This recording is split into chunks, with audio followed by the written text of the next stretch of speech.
मेरा नाम राहुल कुमार है। अम्बेडकर जस्टिस पार्टी से मैं राष्ट्रीय अध्यक्ष हूँ। ये बहनें काफ़ी लंबे समय से परेशान चल रही हैं। यही नहीं, मुझे लगता है पूरे उत्तर प्रदेश में परेशानियों से जूझ रही हैं।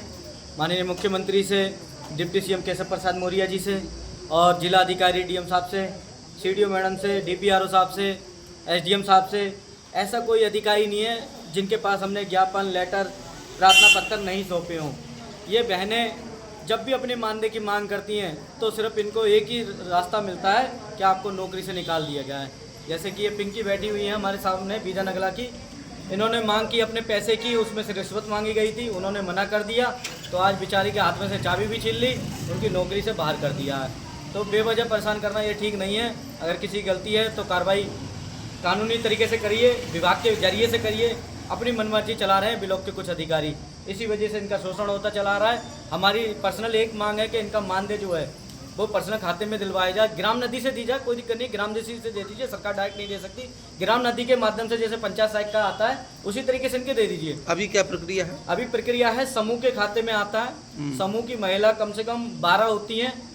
कुछ महिला अच्छी हैं जो पैसे नहीं मांगती, मगर ज़्यादातर मैंने सुना है कि समूह की महिला इनसे पैसे बिना मांगे इनका मानदेय नहीं निकलता है। एक एक, दो दो, तीन तीन महीने नहीं निकल पाता है। प्रीति आई हुई है, 81,000 रुपये एक साल से पड़ा हुआ है खाते में।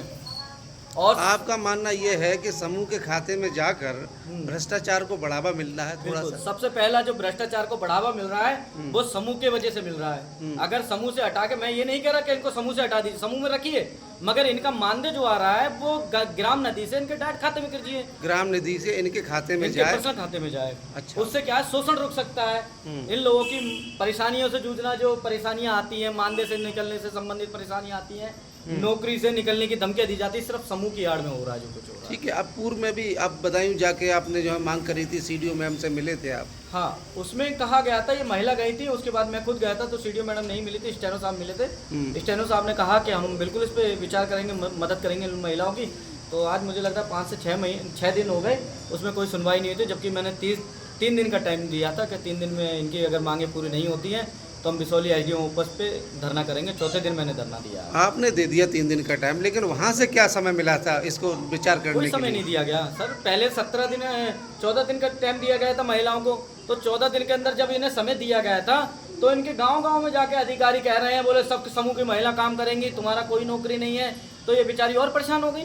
जब गांव में समूह की महिलाओं को तुम भड़का के आ रहे हो तो गांव में लड़ाई झगड़े होने की आशंका होगी। यही प्रीति के साथ हुआ है, यही पिंकी के साथ हुआ है, यही सोनी के साथ हो रहा है। तो इस तरीके की परेशानियां तो जूझ रही है ना। आप तो अधिकारी हो, आपके समूह की महिला सुनते हैं। अगर काश आपने समूह की महिलाओं को ये कहा होता कि इनको महिला मानदेय करती है, नौकरी करती है, इनका मानदेय समय पे दिया जाए, तो मुझे लगता है कोई शोषण नहीं होगा। अधिकारी जो ब्लॉक के बैठे हुए हैं, आसिफपुर ब्लॉक के अधिकारी, वो सबसे ज़्यादा भ्रष्टाचार फैला रहे हैं। माने वहाँ जाकर न्याय संगत बात नहीं हुई जैसे आप उम्मीद कोई कर रहे मदद नहीं मिल पाई। ये बहुत परेशान है, इसलिए धरने पे बैठे पड़े हैं। ये धरना जब तक जारी रहेगा जब तक इनकी मांगे पूरी नहीं हो ब्लॉक की आपने बात कही, ब्लॉक की आपने बात कही, ब्लॉक से भी कोई परेशानी रहती है? हाँ बिल्कुल, ब्लॉक के अधिकारी के माध्यम से ही तो समूह की महिला परेशान कर रही हैं। मैंने बिसौली तहसील का देखा है, बिसौली तहसील में एडीओ साहब बैठे हैं और बीएम साहब बैठे हुए हैं, उनकी कोई परेशानी नहीं है। अगर किसी की भी कोई परेशानी है तो तुरंत निस्तारण होता है। यहाँ पे आसिफपुर ब्लॉक में सबसे ज़्यादा परेशानी है सर। आसिफपुर ब्लॉक में सबसे ज़्यादा परेशानी है मेरे संज्ञान में जितना मैटर है, क्योंकि ज़्यादातर आसिफपुर ब्लॉक की ही पीड़ित महिला बैठी हुई है। ये धरना 1 दिवसीय है या लंबा चलेगा? सर ये जब तक चलेगा जब तक इनकी मांगे नहीं पूरी होंगी। पिंकी की जो छीनी गई चाबी है अधिकारियों के माध्यम से, वो चाबी वापस दिलवाई जाए। अगर पिंकी गलत है तो हमें सबूत दे कि पिंकी गलत कैसे हैं। जब गांव का प्रधान कह रहा है कि पिंकी गलत नहीं है, गांव के 100 लोगों ने स्टाम्प पेपर पर लिख के दिया है, तो पिंकी गलत कैसे हो गई? या तो वो 2 अधिकारी गलत हो गए जिन्होंने लिख के दिया है, या फिर वो गाँव के बेचारे जो भले वंशिक जो अच्छे लोग हैं वो गलत हो गए। तो मेरा मानना वो लोग नहीं है जो 100 लोगों ने लिख के दिया, वो गलत कभी नहीं हो सकते। गांव के लोगों ने लिख के दिया, पिंकी अच्छे से कार्य कर रही हैं। ठीक है।